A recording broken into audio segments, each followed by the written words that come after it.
1, 2, 3, let's go. Wednesday afternoon, hoping you will tune into our show. Let me just put the record. Right, welcome to the Alien Spaceship. I'm Emmy Hikins and he calls me bruv. And I'm Trevor Gear and I call him Cuz. Right. Right, so there were a few topics that you we're going to talk about today. You posted in the forum, so yep. I'd like to hear it now. Straight in there, Nave.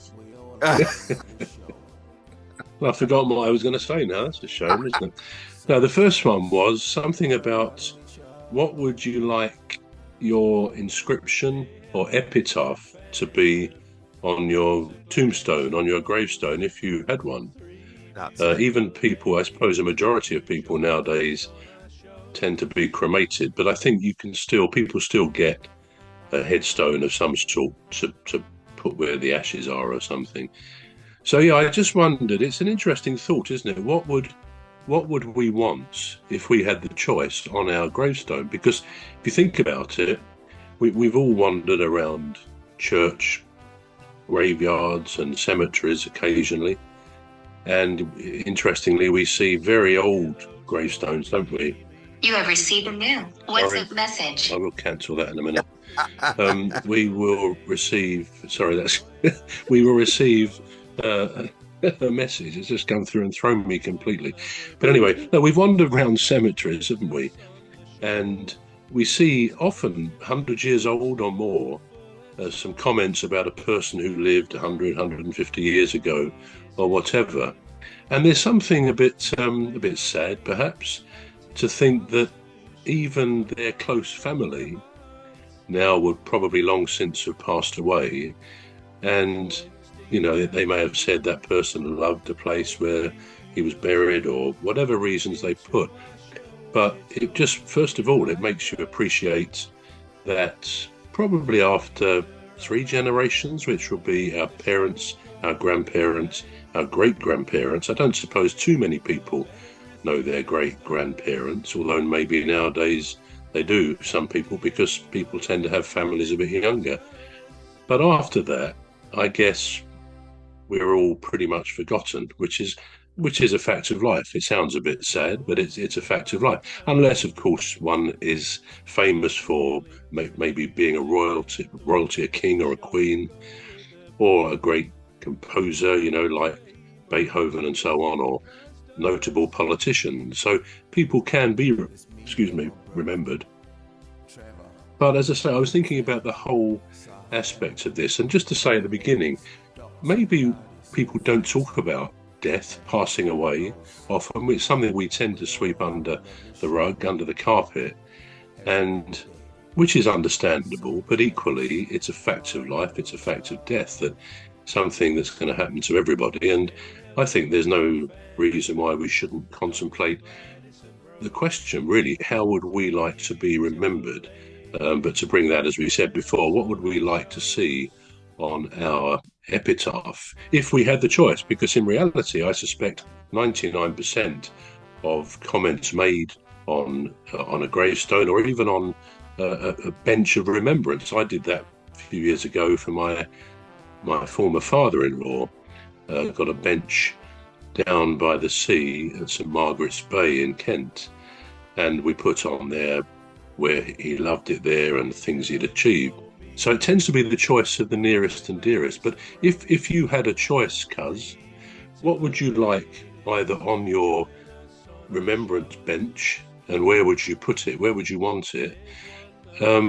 In other words, it should reflect something of you and something as how you'd like to be remembered. And it would need to be fairly succinct. We couldn't sort of have a paragraph or a page of things, could we? But what would you like to be remembered for? Well, you know, when I first saw the topic when you posted in the forum, can you hear me? Yeah. Yeah. So when I first saw it, when you posted it on the forum, I thought to myself, it just reminded me of a play called Blackadder. I don't know if I don't know if you've ever seen any episode of Black. I never used to watch that, but it's well known, isn't it? Rowan Atkinson Right. and co. Yeah. Yeah. Anyway, I think it was Baldrick that asked him what he'd like on his, as his epitaph, on his tombstone or something. And so The leader of our gang will make the show go with a bang and fund the aim of everything customers. And fund the aim of everything customers.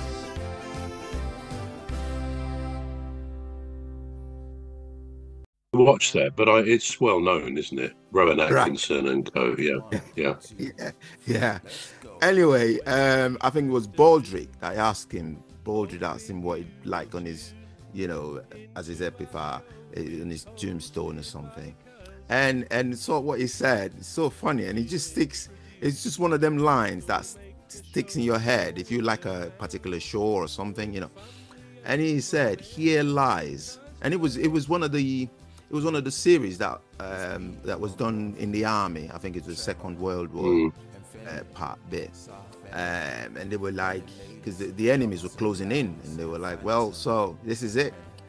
So what would you like, on your tombstone sort of thing?" And he said, "Here lies, is it Colonel Blackadder, and he is, the B word, annoying."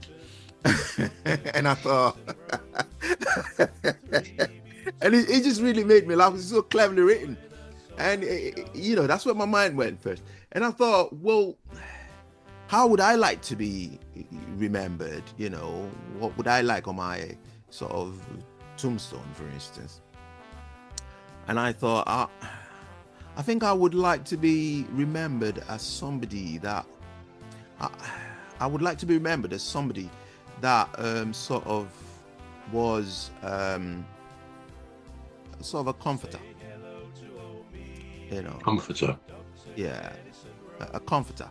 Because I empathize with people a lot. I empathize with people's pain, whatever they're going through, and I take it on like as if it's mine. It's like my problem. And I include them in my prayers and stuff like that. So I would like to be remembered as a comforter. But before this time, I think I would probably like to be remembered as the ladies' man.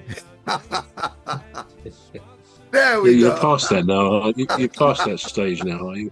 You wouldn't like that put on there. I wouldn't. I think you outgrow certain things, don't you? You outgrow certain traits.